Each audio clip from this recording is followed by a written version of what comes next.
வணக்கங்கள். நான் இங்கு பேச வந்த தலைப்பு மரம் வளர்ப்போம். மரம் இயற்கையின் வரம், மலையின் தாய், எதிர்த்தரும் தேவதை என்பது அழகிய பொன்மொழி. மரம் இல்லா ஊர் பாலைவனம், பாலைவனத்தையும் சாலைவனமாக்குவது மரங்கள் தான்.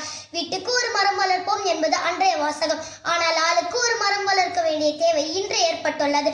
மரங்கள் இயற்கையின் கொடை. இயற்கை எண்ணின் மடியில் வளர்ந்த முதல் குழந்தை. இன்றைய காலகட்டத்தின் மரங்களின் தேவை இன்றியமையாதது.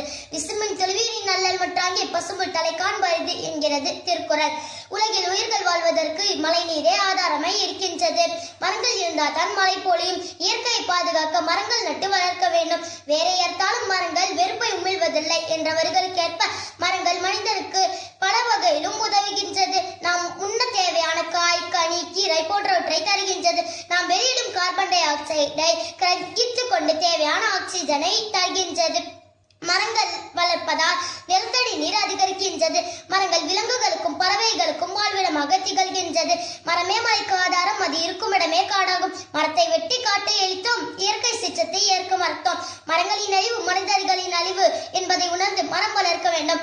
ஆகவே நாம் மரம் வளர்க்க வேண்டும். இறுதியாக, கிளி வளர்த்தேன் பறந்து போனது, அணில் வளர்த்தேன் ஓடி போனது, மரம் வளர்த்தேன் இரண்டும் திரும்பி வந்தது என்ற அப்துல் கலாம் ஐயா அவர்களின் அழகிய பொன்மொழியோடு என் உரையை முடித்துக் கொள்கிறேன். நன்றி, வணக்கம்.